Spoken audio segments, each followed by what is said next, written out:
As we discussed yesterday, right? We understand where Spring modules will fit into our application development. We understand MVC security we use, part of controller, and AOP transactions will use it as part of business. JDBC, ORM, Spring Data will be using as part of repository development. And Spring Core is the main module which can able to create objects and maintain the objects. Not only creating objects and maintain the objects, dependency injection, all other things it will be taking care.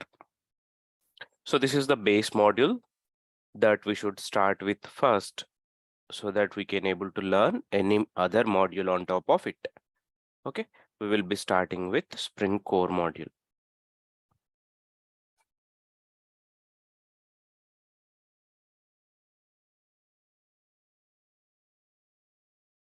We will be starting Spring Core module, or I would say IOC. It's okay, you can call core or IOC, core module. As part of this core module, okay, we will learn main things, right? We will learn about containers. We will learn about containers. This is the first thing that we should understand. And dependency injection concept, dependency injection, life cycles, bean life cycles concepts, auto wiring, etc. There are many concepts. Okay, we will be learning 20+ concepts from the core module only. Okay, so the first and foremost thing that we should understand is containers. Okay, from here our journey will start. We should start from containers. Once you understand the containers, right, it is easy to you to do other concepts easily. Let's try to understand about containers. What are they and how they are useful to us? Okay, as you know, right, to run any application, right, we develop application as a developer. You are a developer. Okay, you design a application, you designed and developed a application. Your entire team has done one application here.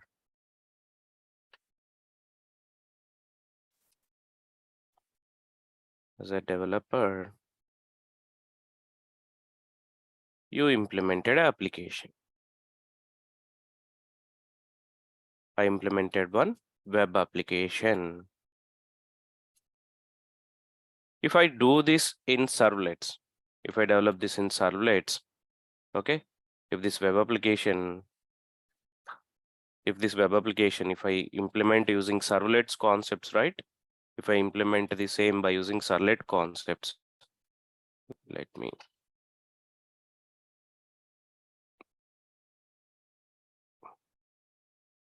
just a minute.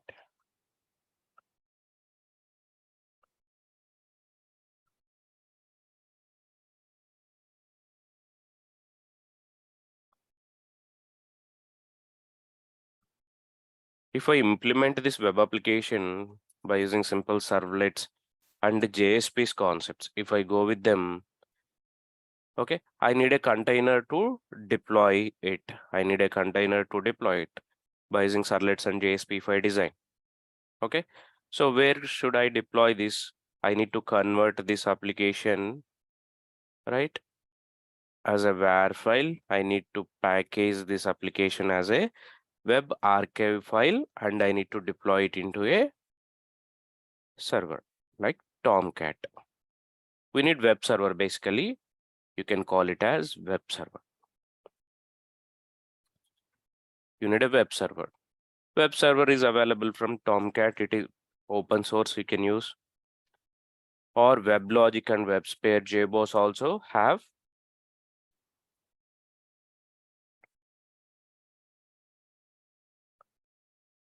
They also have web server, servlet container they have.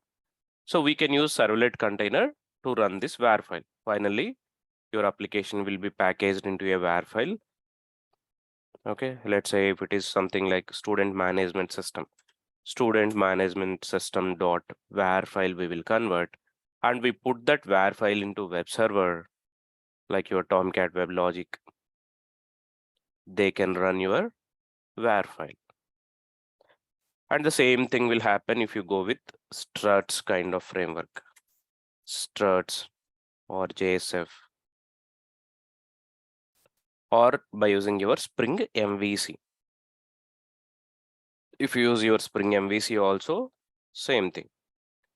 We will be converting it into same WAR file. End of the day, the output file will be same. We will be converting into WAR and we deploy it into web server. When this will be happening after your development. After your development, this is happening. As a developer, you coded everything in your local machine, and finally, whenever you want to deploy, this is happening. And if you go with the Spring Boot,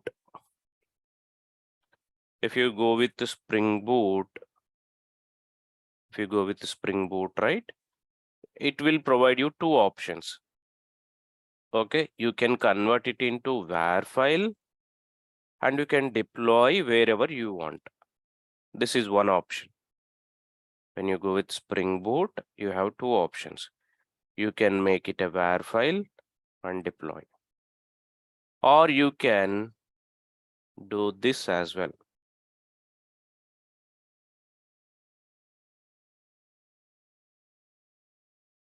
You need not to have WAR. You can convert it into jar also. You can convert it into jar.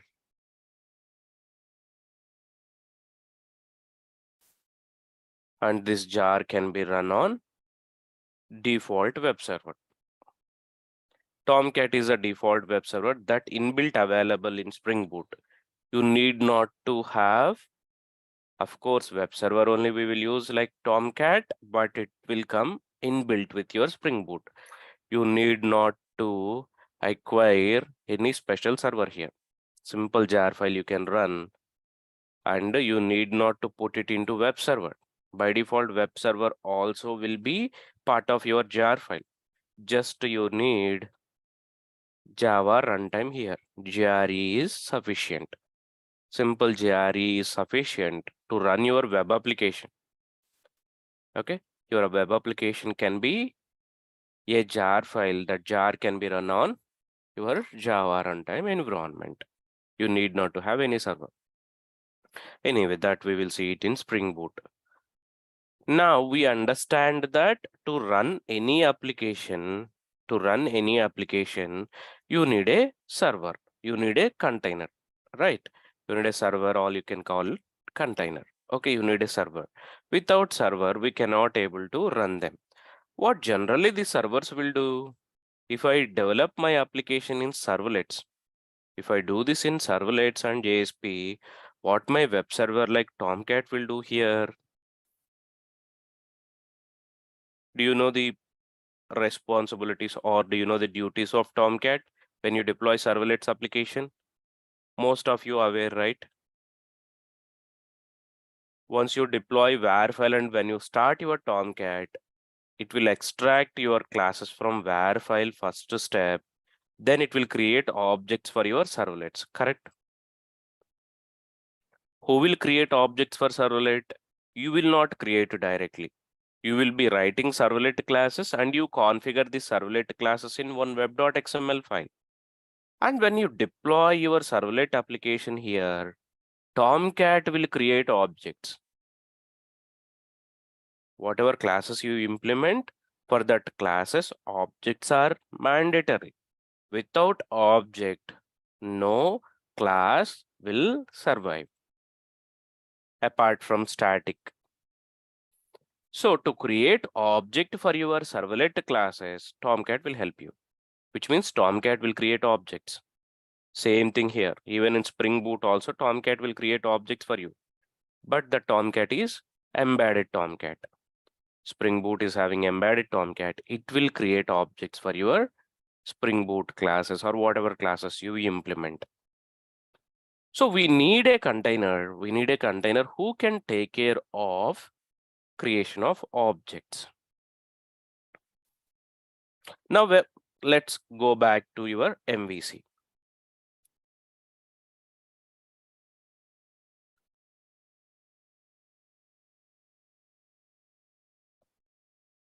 As I said yesterday, right, in Spring application specially, apart from the views, okay, apart from views, controller classes, model classes, right? These all are the classes. Class journey will start from controller layer, right? Views, for views, classes are not required. We simply design them in HTML, CSS, JavaScript, right? Or JSP, Angular, React, or Android, iPhone UIs, anything can be designed here in Vue. And our classes journey will start from controller layer. Our classes journey. You will be writing classes from here, controller. Maybe here, some Spring MVC classes you will be writing, or Spring security classes you will be writing here. And coming to model layer, some business code you will be writing here, and some repository logic you will be writing here, right?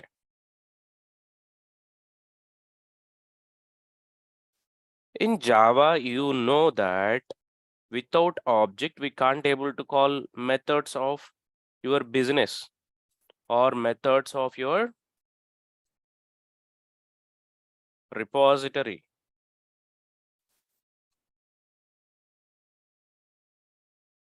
Here you may use AOP, transactions.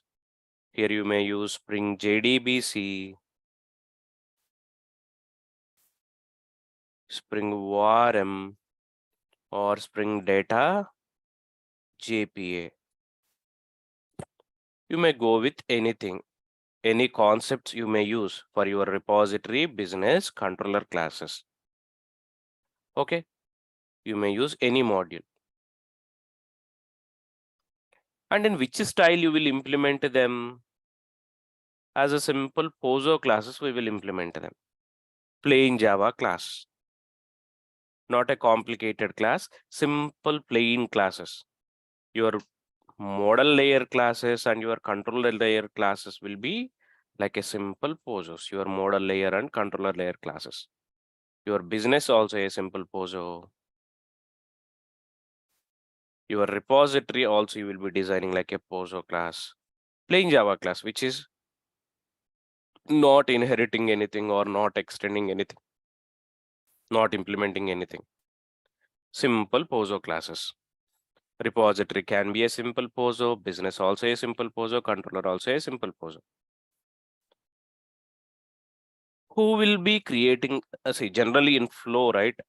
If you are doing some registration from here, if you are sending some data, name, email, address, some data, if you are submitting from your presentation layer for doing registration, something. This is your registration form. If you consider from here, I'm submitting this data. Where you should read this data, first point of contact is your controller only. You need to read data here. Once after reading this data, this is one class. From this class to this class, if you want to send this data, how you will send in general? Here after reading this data, if you want to send, consider this controller class is A. Consider this class is A. And this business class is B.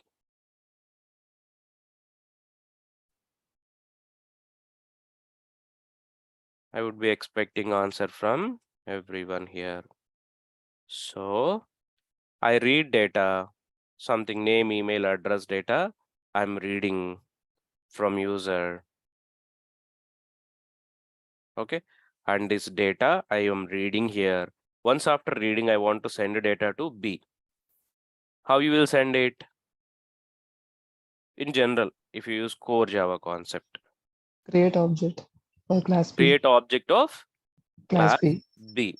So B class object you need to create here. So, okay, step by step I will write, okay. I received first thing, first step I enter some data in view and submitted. Okay, this is the first step I did. And this data, what we need to do, once you enter the data and submit, controller side what you need to do, read data in controller, second step. Now what is the third step? After data reading, I need to send it to business class B. From here I need to send it to repository class C.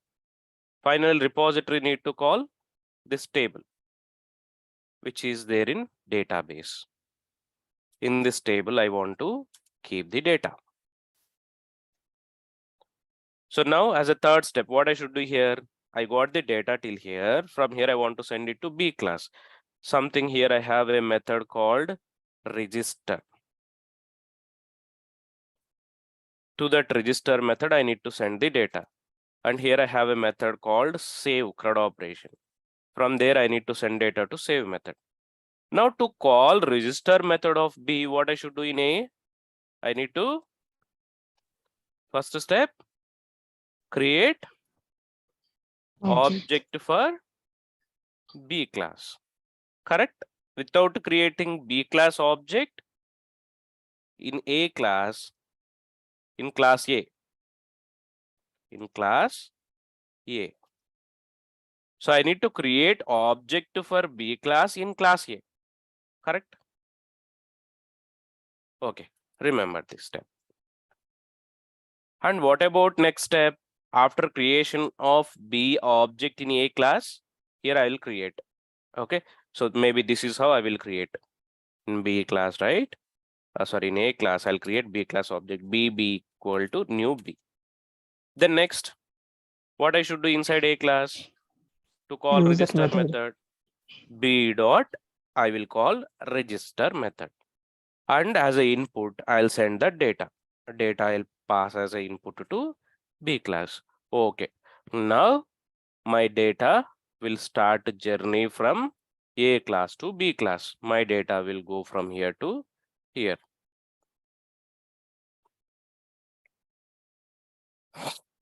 Correct? Now, what I should do in business class? From here again, I need to send data to repository class. So as a fourth Create class step, C object. class create object for, in B class, I need to create object for which class? C class, correct? Create object for C class in class B. Inside B class, I need to create object for C class, correct? Okay. Before this, create, after creation of object rise, call B class methods. Okay. Now as a fifth step, I'll create object for C class inside B class. This C class object I'll create inside B class, and I will call C class methods.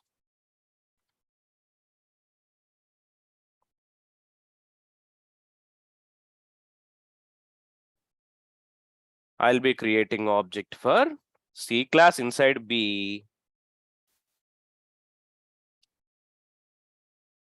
Then I'll call C dot save, and I'll pass data here. Right? B class will be created C class object, and we will be passing data to C. So from B to journey will start to C. So my data will go till C class. And then C class needs to save data into table. This table and database is not a Java class or Java object. So we cannot able to create this table object here directly. Instead, what we do, we get connection from database and we give SQL query to database here. So inside your C class, what you will do, connection object you will be creating. You will be creating connection driver manager dot get connection something. Then you will be creating statement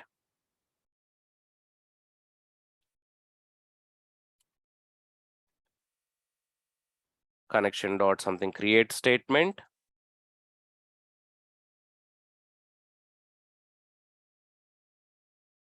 Then you will be calling statement dot something execute update your query SQL query you will be passing here.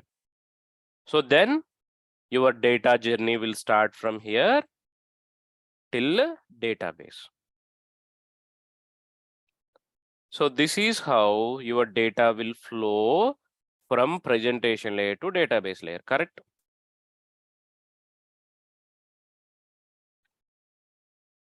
Create statement object and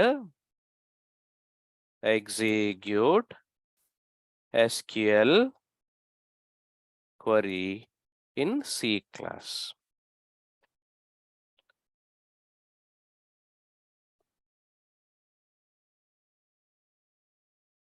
So then the job will be finished. Whatever task, whatever data you have submitted, that data finally will be saved permanently into your table. So from here, data will go till here. This is the flow. If you use plain core Java approach, this is how you need to do. You need to create object and you need to pass data. And from here again, you need to create object and you need to pass that data to next layer. From here again, you need to create statements and you need to pass that data via SQL to your database table. So the main two important points I want to stress here, that is what I mean, what is that here is creation of objects. Two important things, right? Creation of object we are doing manually here by using new keyword or by using something driver manager or create statement something. This object creation task we are doing here, but in Spring you are not going to do this. If A class needs B class object, excuse me, Spring will say, don't create any object yourself. I will create it for you. You don't create B object. Just leave this task for me. What Spring will do? It will create object for you. This step it will avoid, create objects, right? Whatever it is doing here, create objects. From A class to B class, whenever you wanted to call, you need not to create this object. From B class to C class, whenever you wanted to call, you need not to do this step. Okay, this and this you need not to do. Object creation is not required. This step also you need not to do. And if you want connection and statements, even you should not do this. All object creation tasks will be taken care by Spring. Okay, in Spring, object creation tasks will be taken care by your Spring. You need not to create any objects. You never create any object by using new keywords directly. Who will do that for you? Spring will do that for you. Who will create objects for you? As I said before, for servlets, who is creating objects? Tomcat. So whoever do the task, we call them like servers or containers. So in Spring, this object's creation will be taken care by Spring IOC container. Who will do this for you?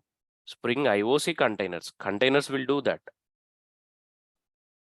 Spring IOC container, we call it as IOC container.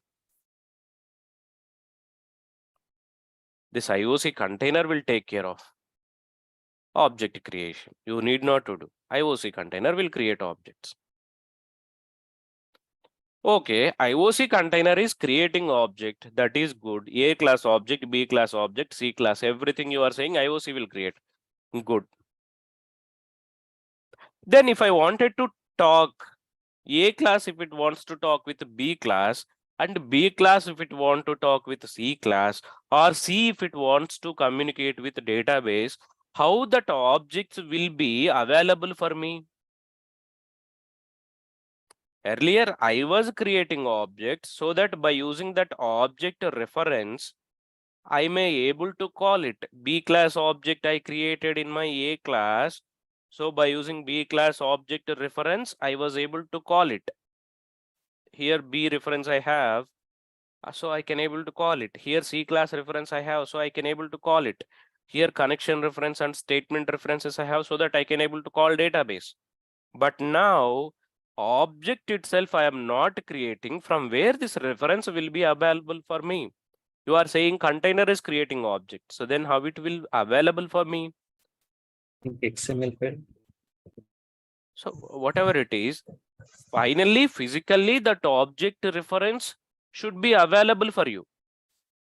In A class, you need B class object. In B class, you need C class object.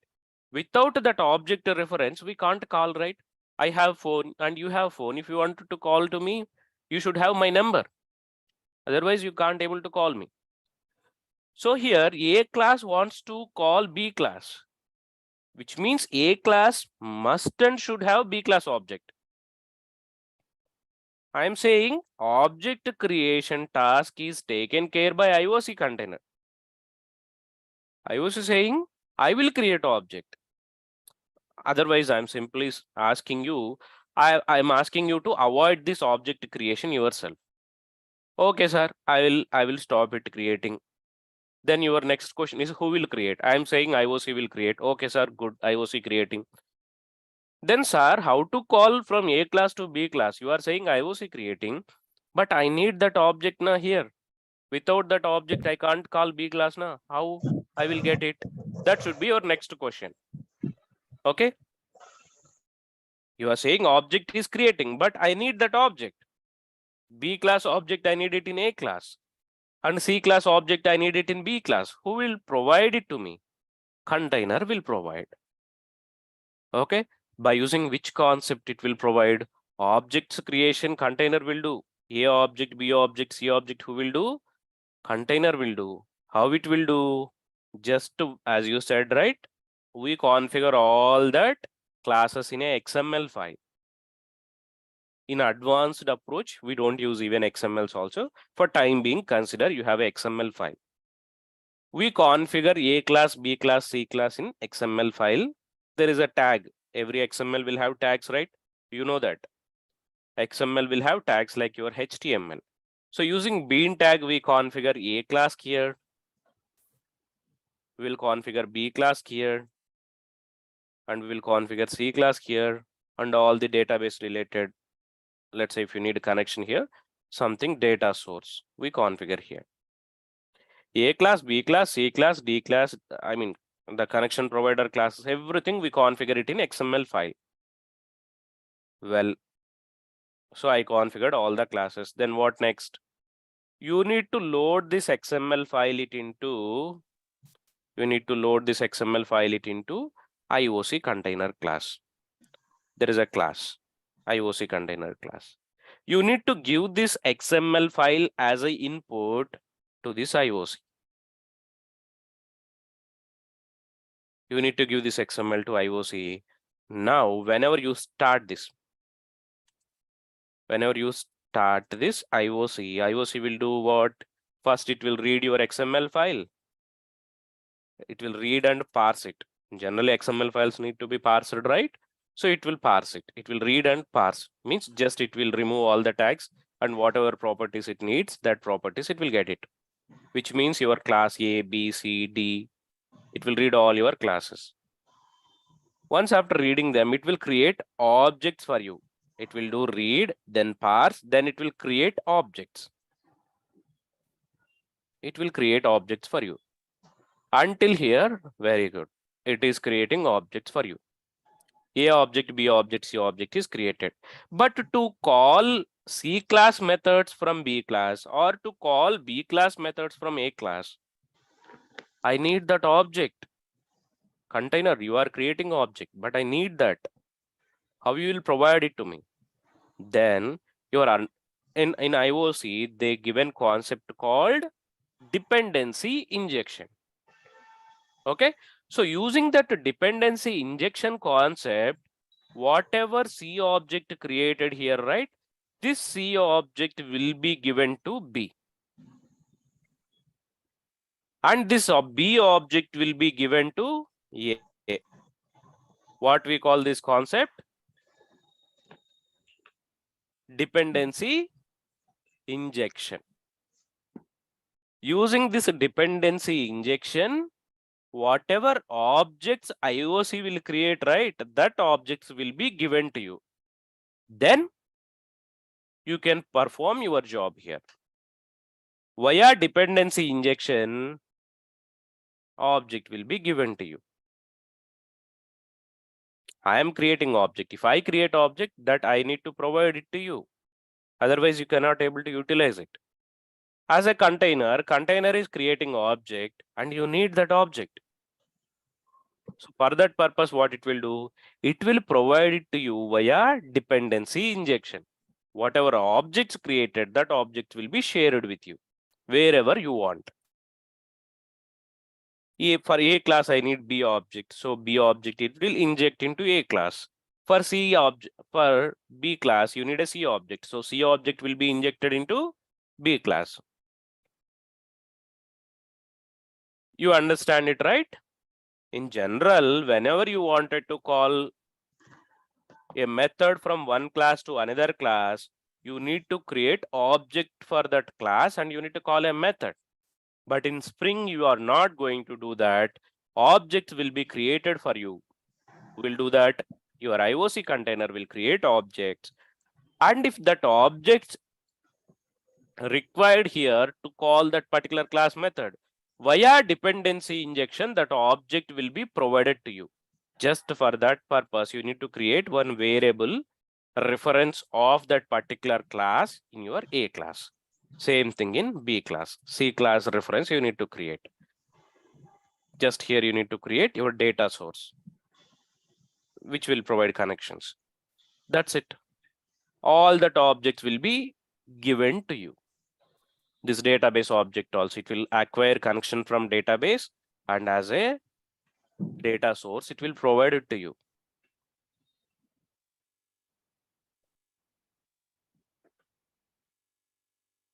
You may ask, what is the benefits are? I know how to create objects by using new keyword. Then what is the benefit it is doing? Lot of benefits. One by one, that benefits we will see. Okay. If you are not doing this means, it is doing it for you. Not only object creation, many other things also it will do it for you. Okay. One by one, you will understand easily. Okay. For now, what you need to understand from this concept is object creation is not required. Direct object creation anywhere, it is not required. Who will do it for you? Object creation will be handled by your IOC container. Then whatever objects are created, that objects will be given to you via dependency injection. Whatever objects it will create, that will provide it to you via dependency injection. So that particular class object will be available for you. So you can call. So that whenever I pass data from here, now I will use that injected object and I will call register method. Same way, C class object also via dependency injection came to me. I can use that object and I can call save method. Same way, database data source object is available for me. Using data source object, I can create statements and I can pass data to database.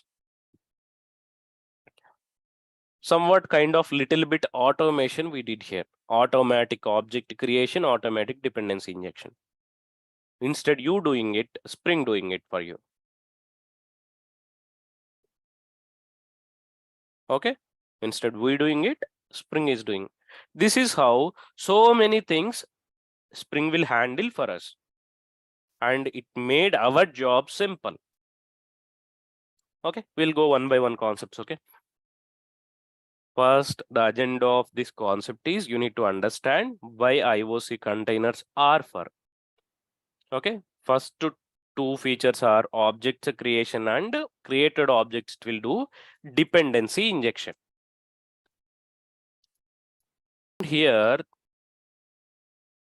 first thing, download jar files. Okay, step one, just download jar files. Okay, click on this. We will be getting jar files. Okay, so my download is ready.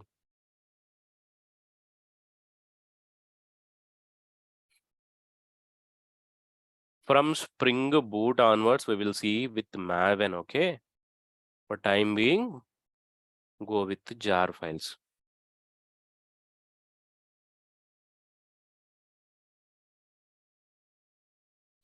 Okay, this download is done. If not, also fine. Already I downloaded many times, right? Let me see.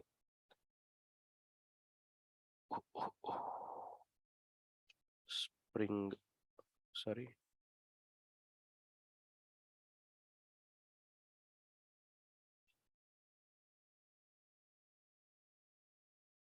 Okay. Here you can see, right? Spring jars. Once you download them, just extract. Come on.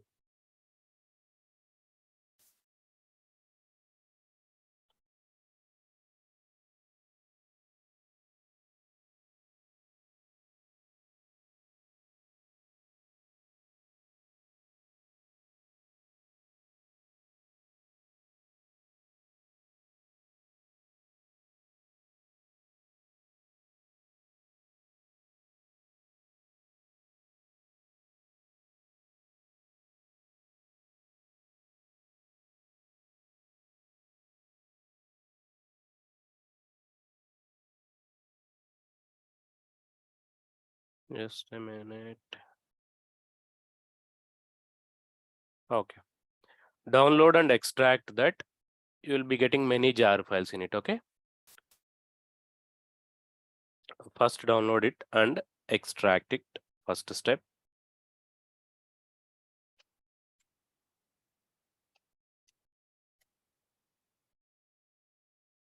Download jar files and extract.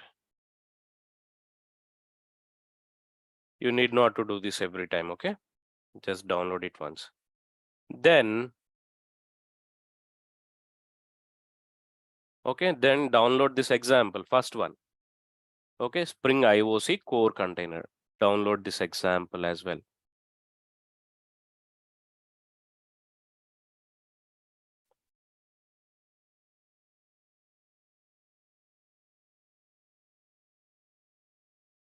Once you download it, right, extract it.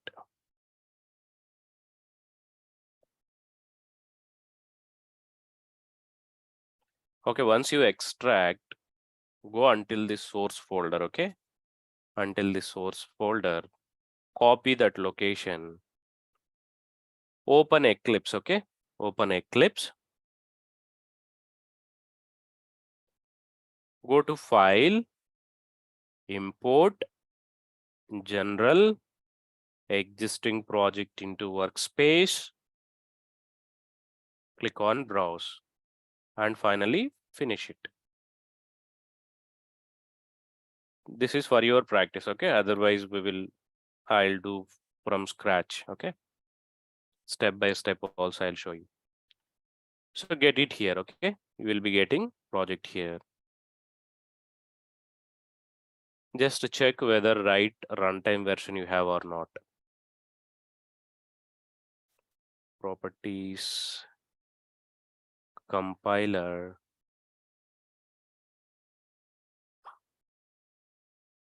Okay, these jar files are missing. That's why it is showing error. So which jar files are added here? Spring core, beans, commons logging. These 3 jar files are required for core container. Okay, again, containers are 2 types. We will discuss them, okay? So these 3 jar files you need to add. Spring core, spring beans, and commons logging jar. Let me add them.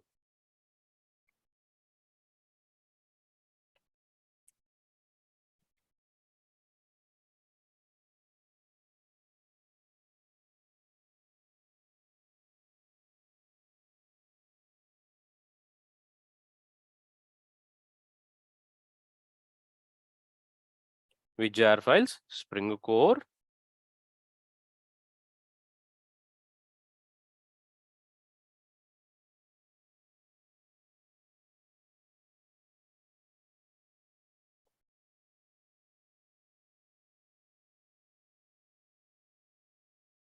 where is it? Spring beans, spring core, and commons logging. Where is it? Commons logging, commons. Is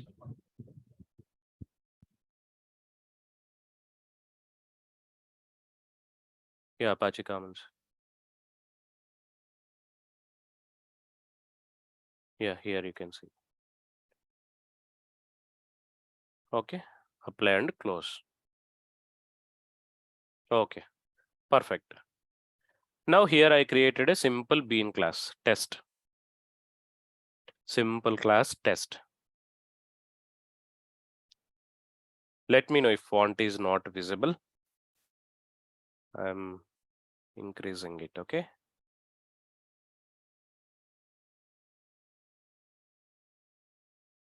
Just a moment.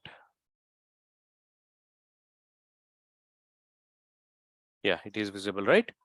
I created a simple test class with the constructor. Private or public doesn't matter for Spring, okay? Because it can access anything as we see our reflection package, right? Internally, it will use reflection packages. Okay, so here I have constructor. Why I have constructor here is to show you how Spring is creating object. Whenever you try to create object, this statement will be executed. Okay, now consider this is like your A class, A or B or C class. As per this diagram, consider it as a or B or C, anything. One class. You need to configure your class into XML file. You need to create one XML file. In that XML file, beans is the main root tag. In this beans root tag, there are n number of beans you can configure.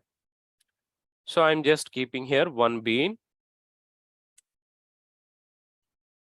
class, my test bean class, fully qualified path, package name dot class name, and you can give an ID, not mandatory. Okay, just for identification. If you want to call this using this ID reference, you can call it. Okay, so I configured my bean class. Then next what? You need to load this XML into, once you configure this A, B, C, D classes, what you need to do? You have to load that it into IOC container. Step 1, you will be creating XML file and you are configuring bean classes. Step 2, you need to load it into IOC container. Step 2, you need to load it. Then step 3, you can start it. In step 3, you can start it. So here, how to load? So first to read your XML file. My XML file is there in this resources folder. So I'm reading it. So once after reading it, I'm loading it into my core container. This is the container, first container. Bean factory. You can call it as core container. Load XML into core container. There are two flavors. Okay, there are two flavors. One is core container and one is advanced container. We will go with it later. Okay. Load your XML file into core container.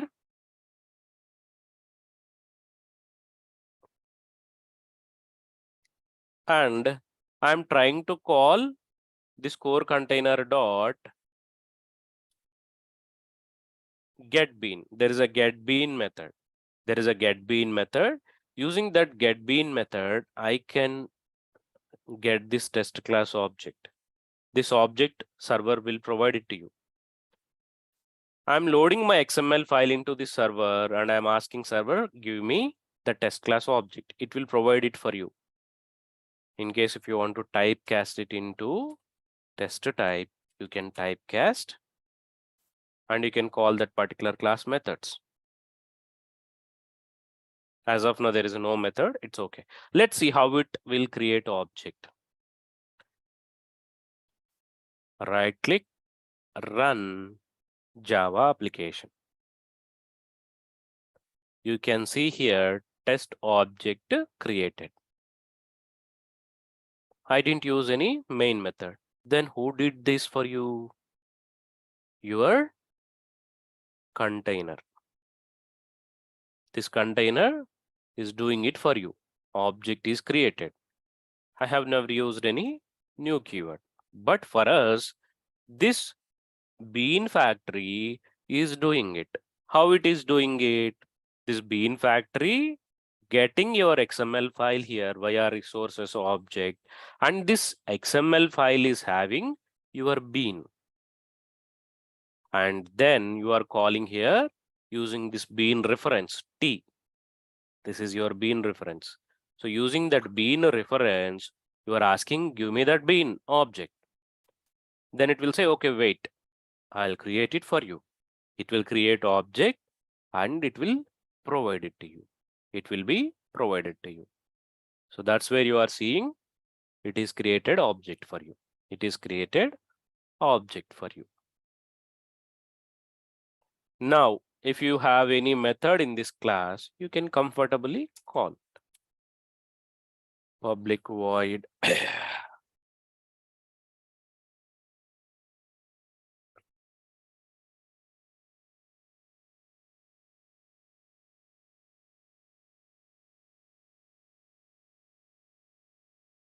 now if I want to call this hello method, t dot hello, run. Test object created. This is from constructor output, you can see. And when I call hello method, good morning all, statement is getting here. So your object created and that object given for you. That is what I said here, right? Objects will be created for you and it will provide. Basically, this is not dependency injection. We'll see it later. Here we just got this object.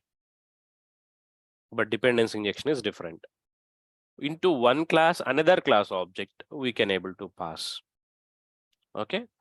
So that we will learn later. Okay. I mean, step by step, once again, I'll tell you. Okay. So once you create all your classes here, let's say it can be a controller class or a business class or a service class, whatever it is. Consider this is like your controller or business or service class, test class. Okay. Just to create a class, whichever class you want. Then once after creation of your class, just you need to configure that class here. Is it clear until here? Yes, sir. Okay, fine. Now I have my classes and I configured all my classes into XML file like this. I have class A, class B, class C. I have all that classes I configured here. Consider time being. I configured all that classes here. Fine. As I said, for this classes, object creation will be taken care by IOC container. I am not doing it. IOC container will do it. Okay. What is IOC container? IOC container is a class. This is your IOC container class. Earlier, containers are available in the form of special softwares. Have you ever imagined Tomcat like this class? No. Tomcat is like a special software that we download and we go to somewhere web apps folder. There we deploy our WAR file. In a special way, they designed Tomcat or WebLogic. These are the servers. But here for us, the container class or server class given in the form of simple Java class only. This is your simple Java class. This is what the container class. So whatever XML file we have here with all our controller, service, business class, everything we will be configuring here. Okay. Time being considered, here you have all your controller classes, service classes, or you may say business classes, and repository classes.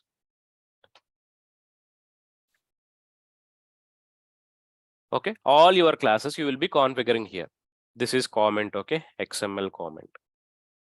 This is not code, okay, just I commented it. So here my class is there. Consider either it's a test or service, business, or repository. Okay, now my class loaded into this container, bean factory. How? Via resource class. Resource class is reading your XML file from class path. I'm not giving any physical fully qualified path here. I'm just giving class path only from your resources folder. Your XML file is there in resources. So from this resources folder, this XML file is reading. Okay, and this XML file reference we are passing here. This is something like your file class. You remember, right? In file input stream, we'll create file object, file f equal to new file, and we will pass the file path. And by using file input stream, we read the file. Same way, we are finding the file first, and we are loading that file here into container. Then container immediate job is what?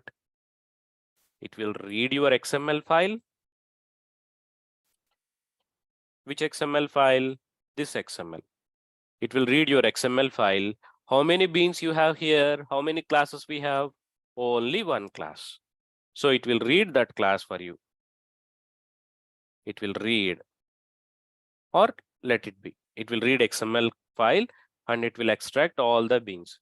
Read XML file and extract all bean classes. Just it will extract. It won't create any object. Whenever you call this method, line number 19, we are asking IOC container to give me test class bean, get bean, give me bean of test class. Then it will create object for you. IOC will create object for you in this line. How it will create? Internally, it will use class.forName approach. We have seen, right? If you remember, using class.forName.new instance approach, it will create your object, test class object. And we are just getting that object in the form of test. This method will generally return object type, and we are typecasting it. Object type, typecasting into test type, because this is the test class object. And I'm calling the test class method.